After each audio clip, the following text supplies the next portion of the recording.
history-making #1 pick in the 2014 MLS Super Draft, 2016 Goalkeeper of the Year in the MLS, we're here in Clarendon, on the sideline with the shot stopper Andre Blake. Big keeper Wagwan. There. We're here in Maypen, Clarendon. Is this your hometown, born and raised? Yes, born and raised right here. Growing up in Clarendon, some might call it country. What was that like? For me, it wasn't country because for us here in Clarendon, this is Maypen, Clarendon. You have places like Chapelton, Mocha, Summerfield, Frankfield. We call those places country, you know. But when we go to Kingston or Portmore, they consider everywhere else country. So basically, anywhere outside of Kingston is country. Yes, but I don't agree with that. But that's okay. Looking back now, how would you describe yourself as a child? Were you stubborn, rude, rebellious? Well, I think every child was rude at some point. So I'd say I was rude. I don't think I was rebellious at all. Grew up with parents who are no-nonsense parents for sure. So I know I'd get my fine share of beating. So I had to listen and they grew me in the right way, and that's a big reason why I'm where I'm at today.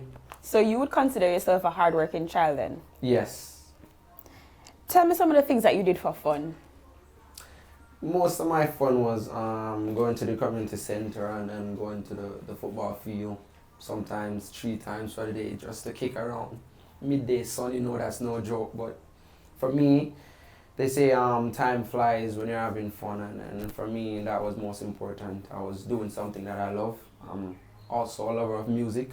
It's also in my family, so when I'm not kicking around, I'm in the backyard beating the pans or the buckets, playing drum. So you're a drummer? I can do my thing. But we know boys tend to stick to the football side, but what about marbles? Because that's kind of a country thing. We know boys like to play marbles in the yard or even at the community center. Was that a thing that you did? Yeah, I did all of that also. Make kites and box trucks and all the things that the other country boys would do. But for me, I spent more time running after the football, pretty much. Would you consider yourself an indoor or outdoor person? Outdoor for sure. Back in my younger days, we didn't have a lot of access to phones and the iPads and the computers, you know. So it would be more outside, playing with friends and socializing.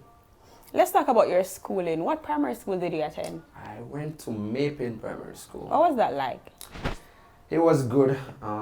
That's where I kind of started to find out that maybe I have a base. Some people would say a talent, something to build on. And going there, it was great for me. That's kind of when they discovered what I could really do, and then I got selected to play for the parish.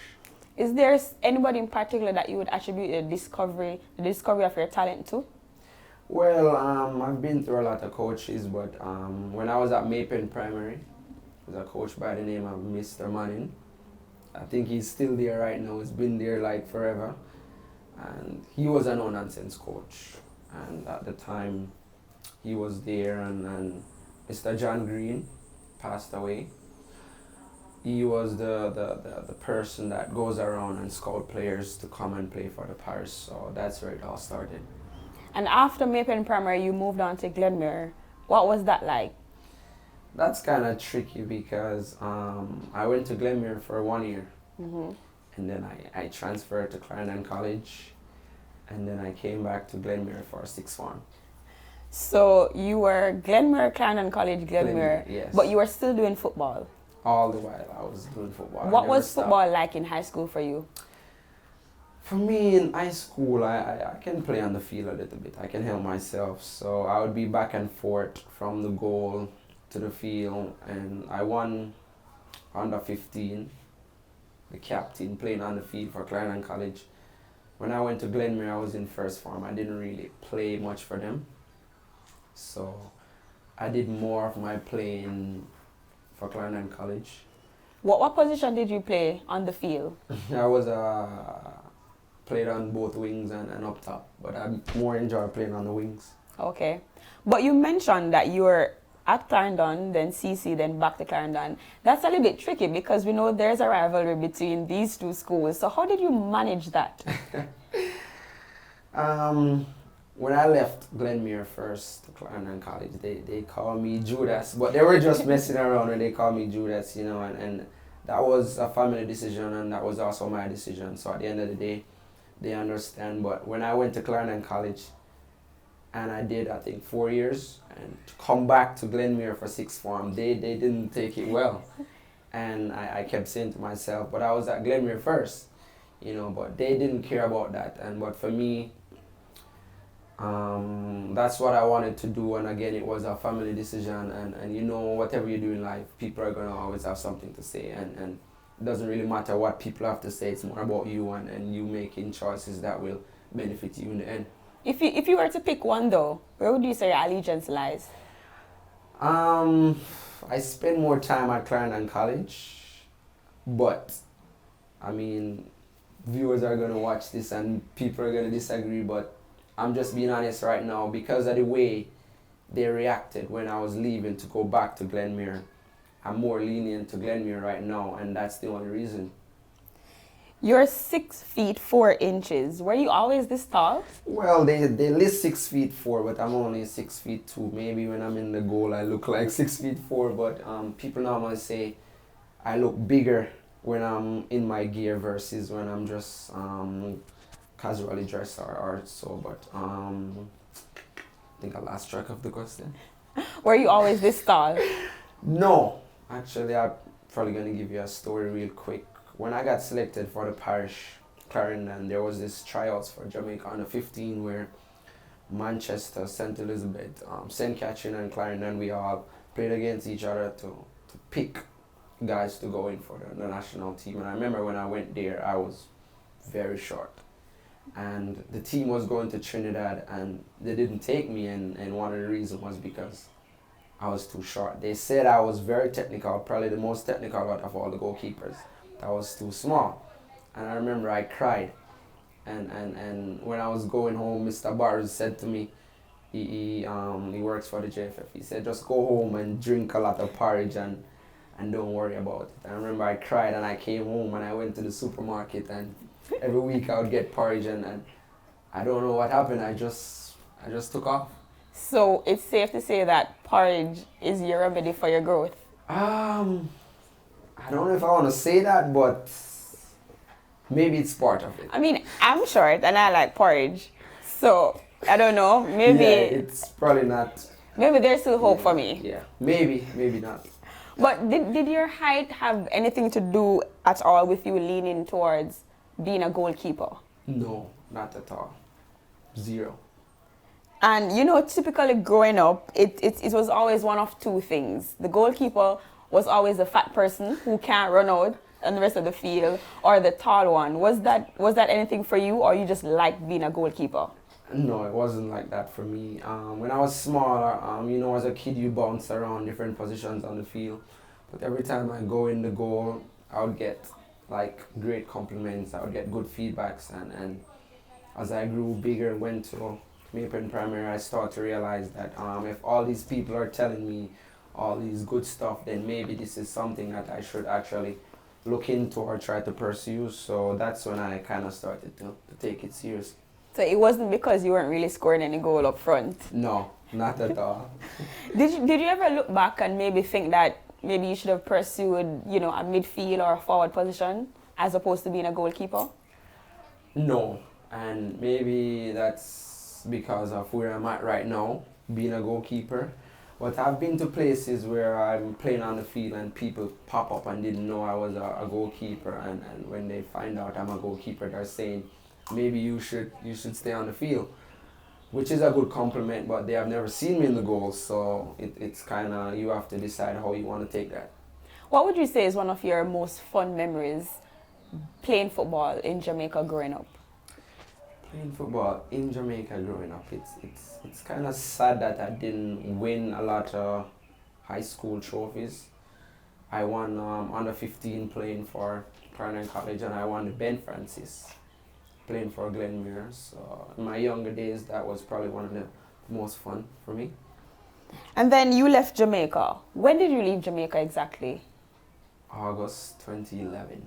And this was after high school? Yes, I did 1 year in sixth form. I did 6B. I did lower six, not upper six. Share this transition period with us in terms of the scouting and you moving away from your local home base to a new country, new atmosphere, new environment. I always wanted to go straight pro. I went to school, I can do my schoolwork, but I'm not a lover of school. So I wanted to just go straight pro. I would get offers from colleges overseas, but I would always turn them down because I didn't want to go to school. But I made up my mind that I wanted to become a professional soccer player, and I was willing to do whatever I have to do to make that happen. And I got a phone call once from a guy by the name of Paul Harvey, and he was saying to me that there's a college by the name of University of Connecticut that's interested in me, and he was saying that if I go to school, I'll be getting a degree, and he was telling me that I guarantee you that if you go there and you play the way you can play, you're going to get drafted, and it's going to be up to you to see how far you go. And the way he put it to me, it made perfect sense, and I was like, this is what I want to do. And sometimes you want to get to point A or point B, but sometimes there's not a direct route. Sometimes you have to go to D or go to F to get back to where you want to be, and that was it for my case. And you went to Connecticut, but did you miss Jamaica? Did you have family in Connecticut? At the time, luckily I had an aunt there and a few uncles, but it was tough for me getting up from a nice warm weather where it's always summer here, going to Connecticut where you just see the leaves starting to turn yellow and they fall off, and it was tough. But again, the mental part is what kind of helped me, because I told myself that I didn't come from one of the best backgrounds financially, and I knew that this could have been a way out for me.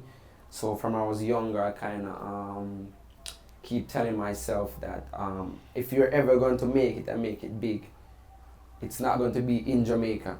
So at some point you're going to have to go out and do whatever you have to do. So when it was time to make the transition, it was still hard, but it was not that hard because I was mentally prepared for it.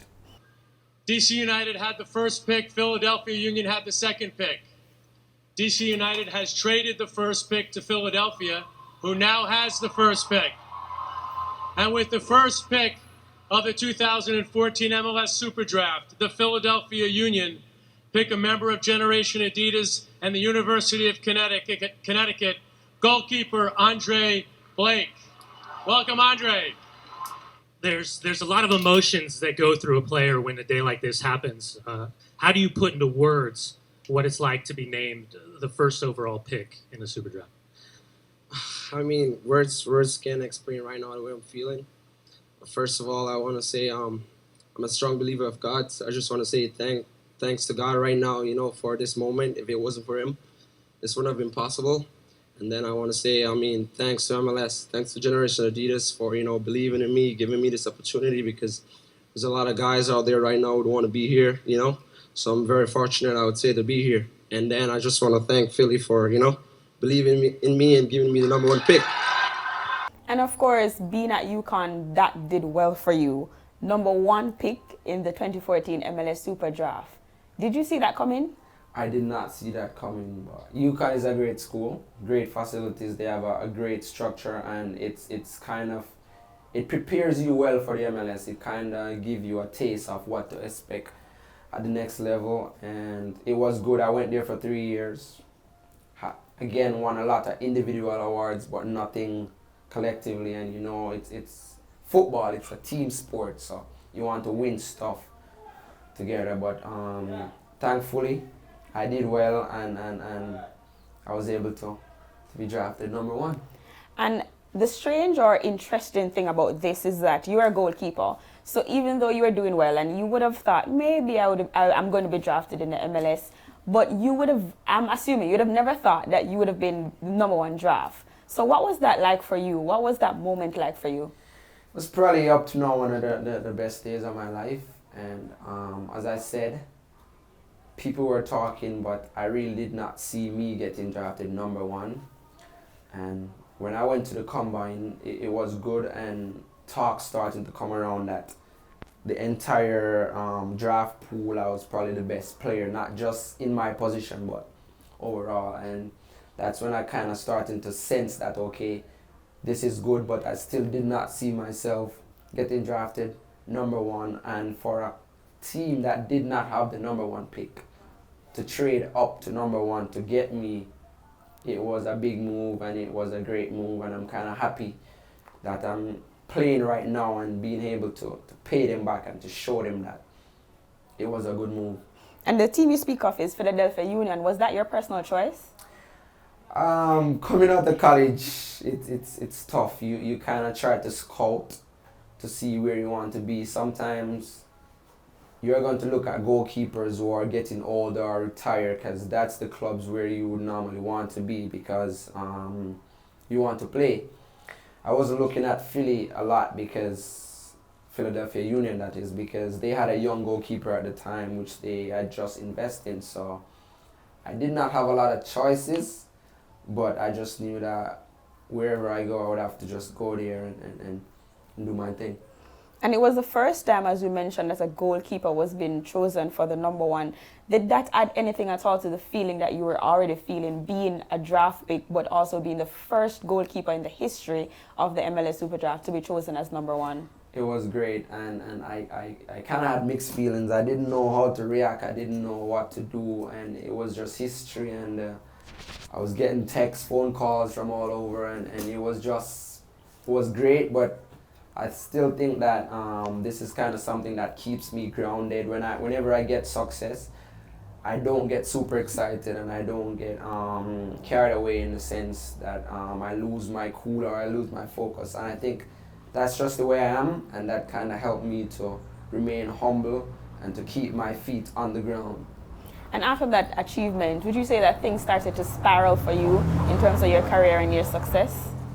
In a sense, yes, but my career, I've always been like this, where I've had ups and downs. I've had moments where I would love to be playing and I'm not playing, but every time that happens, it's like it's building me. I'm building character and improving on my mental toughness. Because after I got drafted #1, I sat on the bench for almost 2 years. I couldn't get on the field, and for me that was another tough challenge, because it puzzled me knowing that they traded up to the #1 to take me, which means they ranked me highly. But when I went in, I couldn't play, so I was confused as to what was going on. But maybe it was just God saying that, okay, I'm not ready for you to start playing yet, or I'm waiting for you to develop more mentally, so when it's time for you to play, you go on a roll. So what was the reason for that, though? Well, they just kept telling me that they're going to play me, but the time never comes. So. And how did you feel knowing that maybe if you had gone to another team had chosen you, then you probably would have been playing and making your moves? It was tough, because Vancouver was very high on me at the time, and they wanted me, and they were telling me that, okay, we're going to play you.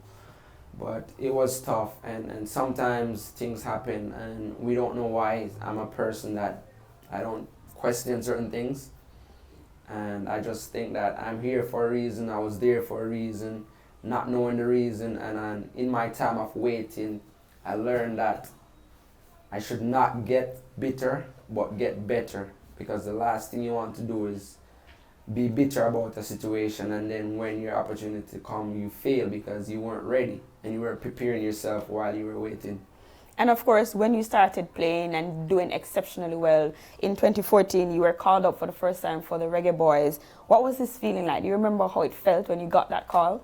Yeah, I always wanted to play for my country, and you could say there's better than me out there. So it comes down to opportunity and you getting a chance and taking it and running with it. I'm pretty sure sometimes people watch me on the TV and people might say, okay, I'm better than this guy, but I get the opportunity to go out there, and that's something that I have to just embrace. And every time I get the chance to put on the colors for my country, it's an honor, and I will always appreciate going out there and fighting represent the people of Jamaica. Well, representing your country was not something new for you because you would have played at the lower levels. Tell us about that, the under 17, under 20, etc.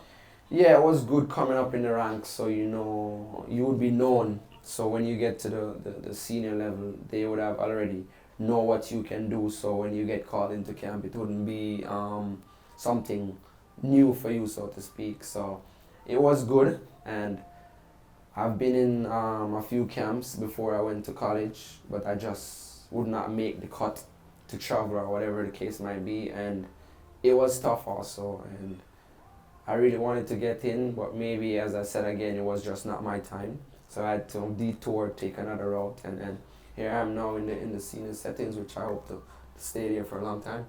You said you wanted to go pro. Did you ever think about the local league, the RSPL, and staying in Jamaica and going pro? Yes, because I didn't want to go to college, so I thought that was my only option, to stay here and to do well, and hopefully some scout or some team would come in and be interested. But you, again, went overseas. Do you think that that was the reason why you were even called to the national team, because they would have seen the level of success that you'd have had there? Definitely, it's a part of the reason, because me leaving Jamaica and going to Connecticut, obviously the US, more funds, more resources.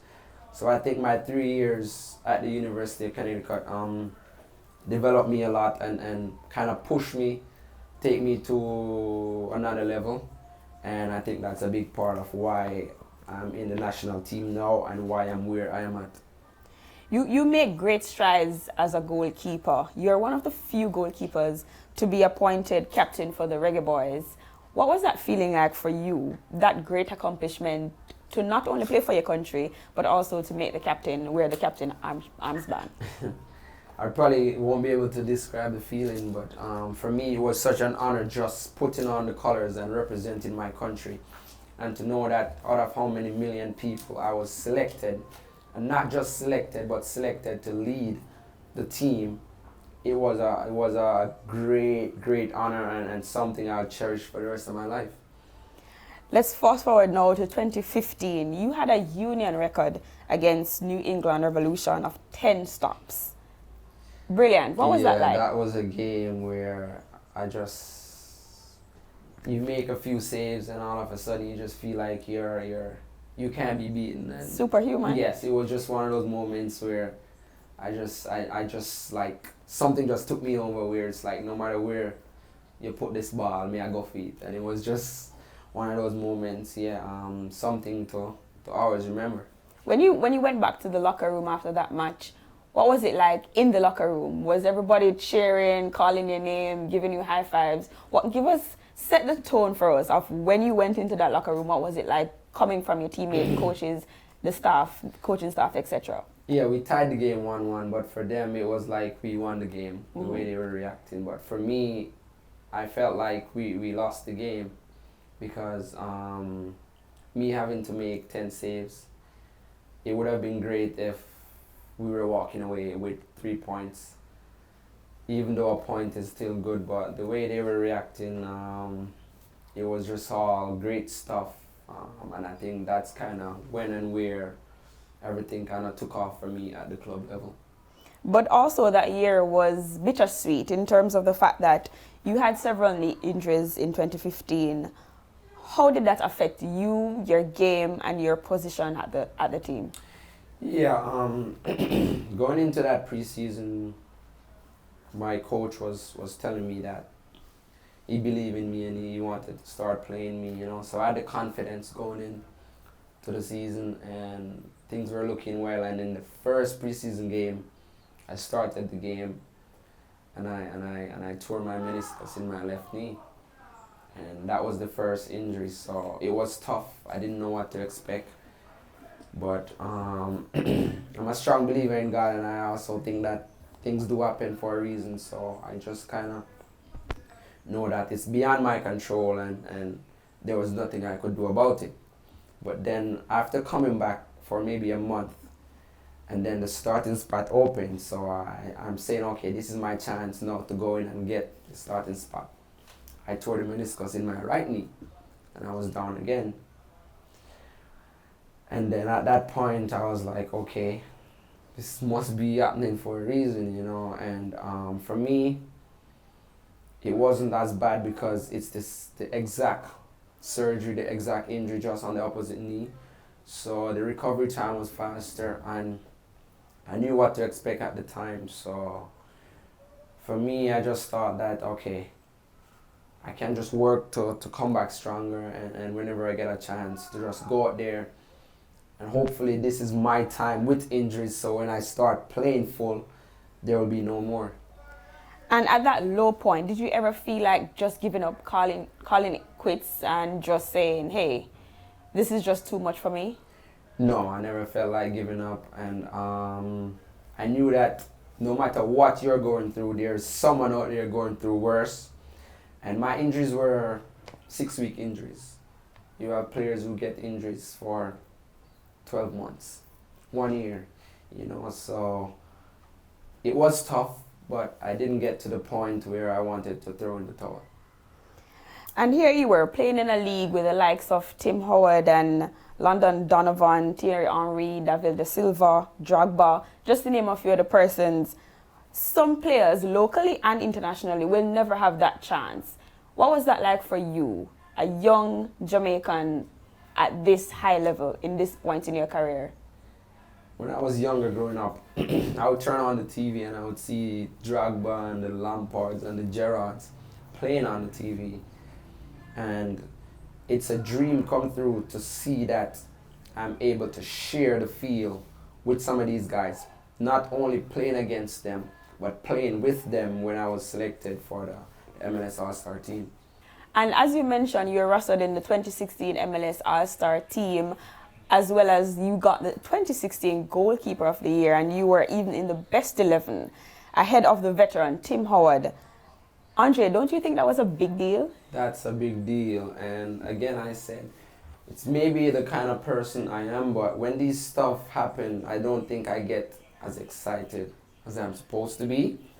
But as I said again, it's probably, I'm that way because it helps me to stay grounded and to be humble, because with some of the achievements that I've had, I could be probably walking around with my head swelled this big or my chest hanging here, but I'm just still the same simple Andre going around just doing my own business. And in this All-Star game, you went up against Arsenal. This was basically a Premier League team against an MLS players. Were you nervous? It was a big game, but there was not a lot of pressure in the sense that there wasn't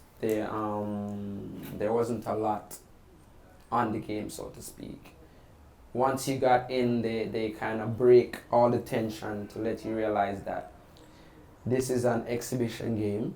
You have worked hard and now you are being rewarded. So it's more like a game where you just go out there and have fun and entertain the fans.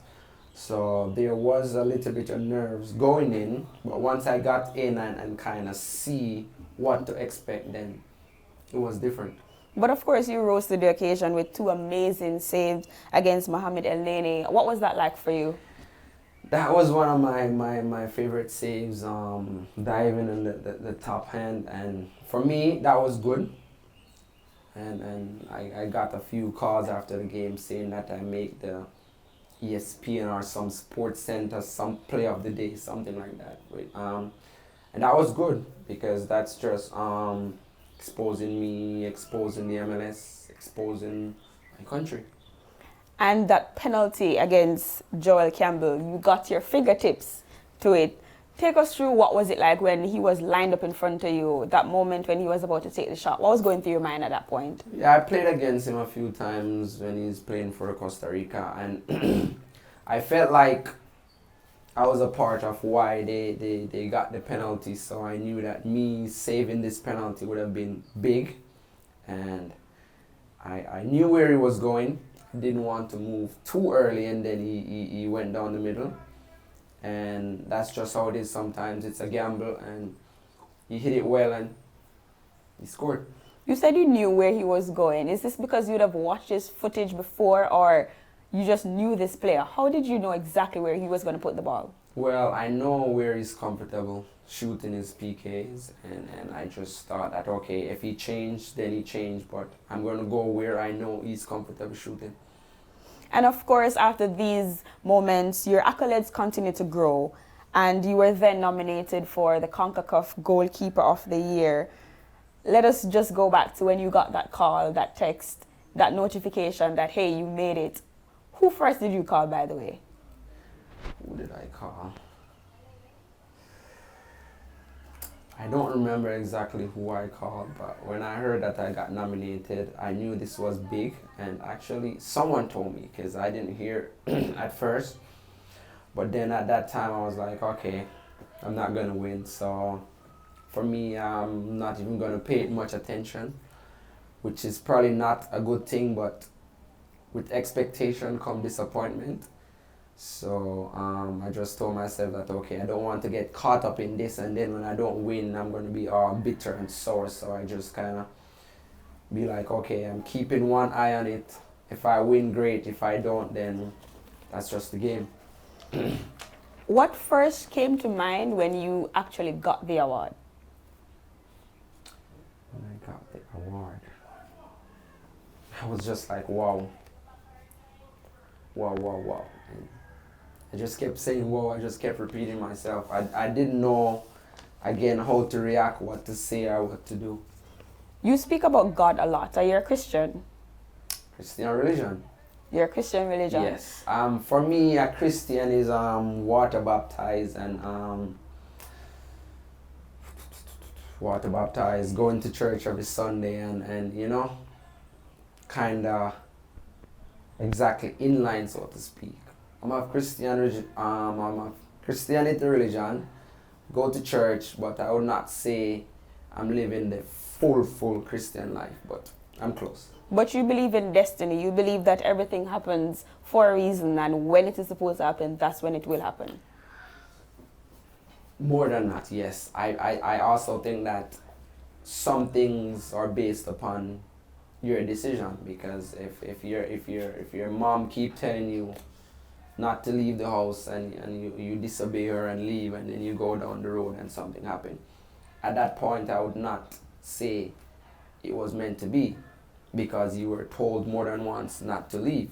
But then if you just get up and say, Mommy, I'm going down the road, and she say, okay, and then you go down there and something happened, then for me, that's different.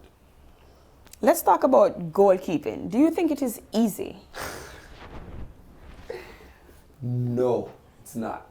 And for me, it's the hardest position on the field. And until my dying day, I'm going to stick with that. Is it like skill, or just reflexes, and you know, just looking where the ball is going and trying to stop it, or is it luck? You need a little bit of luck for sure. And I'm going to say it's a mixture. You need some skill, and then training. Goalkeeping is about repetition. And you train and you do the same things over and over again until it becomes a part of you, where now you don't have to think about it. Which part of your training in being a goalkeeper would you say most affect your approach to life? What is it that you take out of your skill set and apply to your life?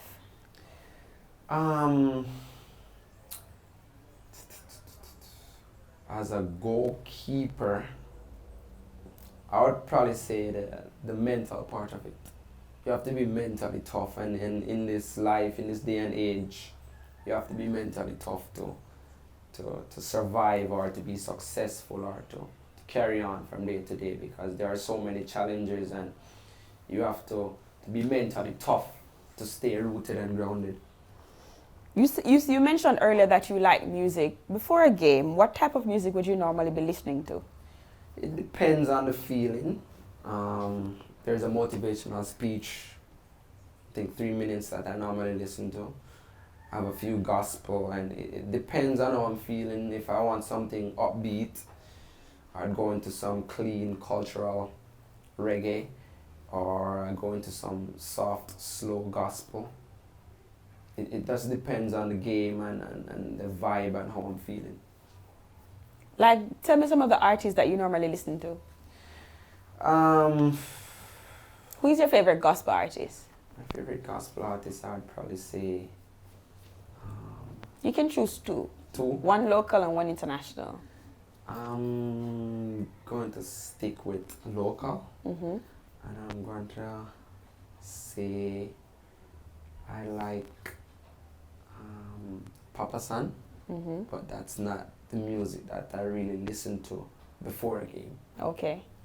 Before a game, whose music would you normally be listening to? Because you mentioned slow gospel. I listen to Bridget. Okay. I have a few Bridget songs that I listen to before a game, and I listen to Jhoedz Okay. before a game also. In terms of culture, reggae. I listen to a few Jackier, a few Chronics. Okay. What are some of the songs that you like to listen overall though? Because these are what you listen to before a game, but is on a day-to-day basis, are these the songs that you'd normally be listening to? Some of. I listen to a little bit of Bojo, a little bit of Bob Marley. Version of a few songs that I really like also. So I'm more of the clean person though. If you're singing clean music, I'll listen to your music. Okay, do you have a motto that you use to guide you through life? No. I'm going to say no. Okay. First, never follow. That's a hashtag that we see used a lot in social media, and also persons are using it to when they refer to you. Can you explain this hashtag for us? Well, part of that came from Adidas, and so I kind of got it from there, where it's pretty much saying, okay, if you're the first, then you never follow. You know, you want to always be the first, so you should be the trendsetter, and not the one who follow the trend, so to speak. Is that something that you apply to your life personally, and you would even encourage others to adopt? First, never follow, be number one, and take charge and lead. Yeah, I try to do that, and of course I would encourage other people to do that, because everyone have a different path to walk, and you have to know what you want, and not saying that there aren't some things that are going to be there before, but you can always tweak stuff to make it into what you want it to be. Tell me something or someone that inspires you. My family. My family. And why is this? Because growing up, I knew where we're coming from, and that was my biggest motivation, to be able to reach a level where I can help them, and not just help them, but to kind of show them that if you believe in your dream and you decide that nothing is going to stop you from achieving your goals, then all things are possible. I'm going to call the name of a few persons, and then you're going to tell me what comes to mind when you hear these names. Warren Barrett. Warren Barrett, a leader, a great goalkeeper. Donovan Ricketts. A leader, again, a great goalkeeper. Walter Boyd. Walter Blacker Boyd. Skill. Lionel Messi. One of the best. Cristiano Ronaldo. Personally, my best. And LeBron James. That guy he's a role model, he's an inspiration, he's everything. I never used to watch basketball, and in college my roommate was a basketball fan, and that's how I started watching basketball. And one of the first games was LeBron when he was playing for Miami, and from that day, that guy is different. I'm going to throw this one into it too. Andre Blake. Andre Blake. I'm going to leave all the awards and to you. Simple, outgoing person that wants to be an inspiration to the younger generation, and for youths to believe in themselves and to feel like, okay, if there's any time when you need words of encouragement or anything like that, I'm always approachable. You speak of family and you speak highly of family. You are married. Yes. How long have you been married and what is that experience like for you? I've been married since last year, December. Last year being 2015? Yes. Okay. Yes.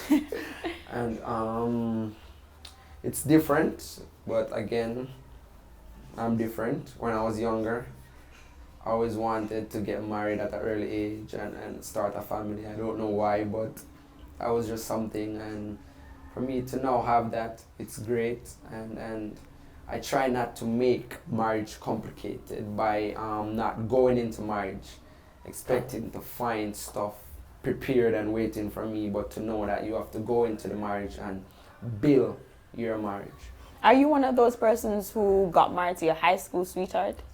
Well, we were together for like 5 years before we got married, so I met her when I went back to Glenmuir for sixth form, but at the time she had someone and I had someone, and it just happened that we ran back into each other at a point where we were both single, and it just started right there.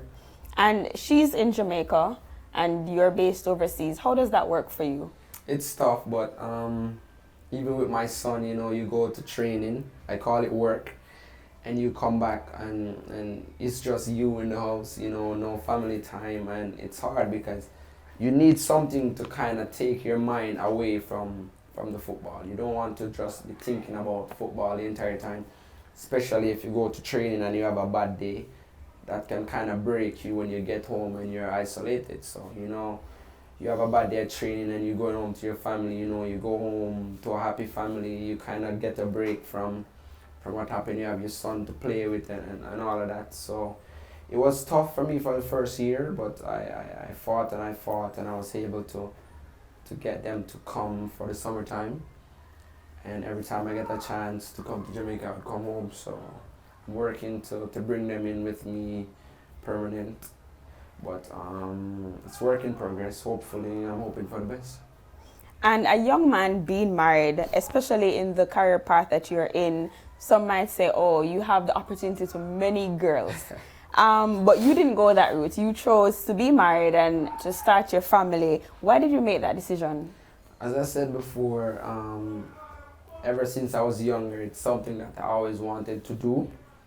And I don't know if it's something that was just planted within me or what, but yeah, in my field or in my career path, especially for a person who is accomplishing a few stuff and is being known, it's gonna be like that. But for me, it's more about settling down and not being all over the place, because there's not much good that come from that. I was a man and I was once out there, and it at the end of the day, you get a feeling and you feel good, but after that, it's like it's all gone. And you mentioned your son. What does fatherhood mean to you? Well, I'm still young, I'm still growing, learning to be a better dad every day, but for now, I just know that I have to do everything I can do to make him happy and to make sure that he's well taken care of, and that I'm there to support him in whatever ways that he wants me to. You hinted at some of these earlier, but what are some of your hobbies outside of football? I'm just going to say music. If it's not football, give me music and I'm alright. Can you cook? I'm not going to die of hunger, I can help myself. So on a scale of 1 to 10, how would you rate your cooking skills? 6 or 7. So that means you're a big cook. No, big cook would be a 9 or 10 for me. Okay. What are some of the things that you like to cook? Rice and peas, brown stew chicken, curry chicken. I can't bake chicken just yet, but hopefully soon. What are some of your favorite food though? Aside from what you can cook, what are some of your favorite food? Jerk chicken, top of the list. Fried dumpling, ackee and sawfish, right up there as well. Can you make ackee and sawfish? Yes. Okay, and you can make fried dumpling? Tried it once and it didn't turn out well, but I think I figured it out now. Okay. Where are some of the places that you like to travel to? Because of course, in your career you get to travel a lot. What would you say are some of your top ranked places? I've been to Spain, Valencia, Real Madrid. Those were top-notch places. And other than that, it's kind of tough because especially when you go on business trip, you don't get to really see the beauty of the place and to explore because you go in and you know that you're there for business, so it's just training, hotel room, game, and you're out. Where are some of the places that you would want to go? Let's say for a vacation or, even on business trip, but where haven't you gone yet that you would like to go? I want to go to England. I haven't been there. I want to go to Paris, but I don't like the plane and the long flights, so I don't know how that's going to work. You don't like flying or you don't like the long flights? I don't like flying and I don't like long flights. Do you like movies? I watch a few movies, but I'm not a movie lover. So you wouldn't necessarily go to the movie on a regular basis? I go, but not on a regular basis. Okay, what are some of the movies? What type of movies do you like, by the way? Action movies, romantic movies. What's your favorite action and your favorite romantic movie? This is what's bad about it. I don't know a lot of movie names. I just watch movies and 2 days later I don't remember the name of the movie. But if you see it on the screen, you know that I watched that movie. That's my movie. That sounds like me. Share with us and with the public something that they would be surprised to know about Andre Blake.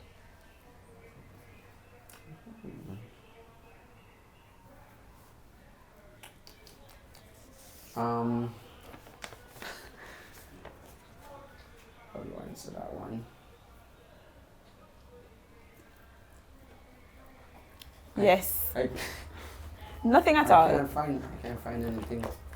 Something that you're scared of. I mean, you mentioned you don't like flying and you don't like long flights, but something that they'd be surprised to know in terms of, is there something that you're afraid of or something that happened to you that you're like, oh, nobody would ever believe that I got locked in the elevator once, or... Yeah, that happened to me twice, and I don't like the dark. If I'm going somewhere and it's nighttime, I just... So you sleep with the lights on? No, if I'm in my house, I'm good, but if I'm supposed to go outside at night and it's dark outside, I'll be the scariest person ever. I mean, I would probably liken the fact that, I know you say you don't come from country, but like country people normally say them have duppy out a door. Is that something that you think that would have come from you being smaller? Yes, because even when I was smaller, my mom would send me to the shop. If it's dark, trouble. I'd run as fast as I can there and back, and I'm not scared of man, I'm scared of duppy. Alright, so that's it then. I'm sure nobody knew that Andre Blake is afraid of duppy. Yeah. Yes. All right. And Andre, just share with us also some inspiring words. The youths out there, they're looking at you doing so well in your career, and of course you have bigger places to go, much more to achieve. What word of advice would you give to them? What word of inspiration would you give to them to say, hey, you're watching me, but you can do it too? Well, yeah, first of all, I want to say that you all have to believe in yourself and believe in what you want, and to know that it's not going to just happen like that. You have to be willing to make sacrifice. If you want to play and to play at the best level, you have to be a professional. If you have a game on Sunday, you can't be out on Saturday. You have to give the drinking a break and give certain things a break, and to know that, okay, I'm willing to do what I have to do to get whatever I want, and to know that if you want good, you know you have to run, and it's not going to be easy, and not because you see the glamour and the glitter of a person's success, it doesn't mean that it just come like that. It's a lot of hard work, a lot of dedication, and a lot of sacrifice, and with a little bit of luck, once you're willing to put in all of that, chances of you being successful high. So there you have it, folks. Number one pick in the 2014 MLS Draft, goalkeeper Andre Blake. Local man, yes, he's Jamaican, and he's also the 2016 MLS Goalkeeper of the Year. Making strides, and of course, we're looking forward to much more from this one. The shot stopper, they call him. And remember, first never follows. Thank you, Andre, for being on the sideline with us. It was great. Thank you guys for coming. Until next time, I'm Jhoedz Gayle on the sideline. Thanks for watching.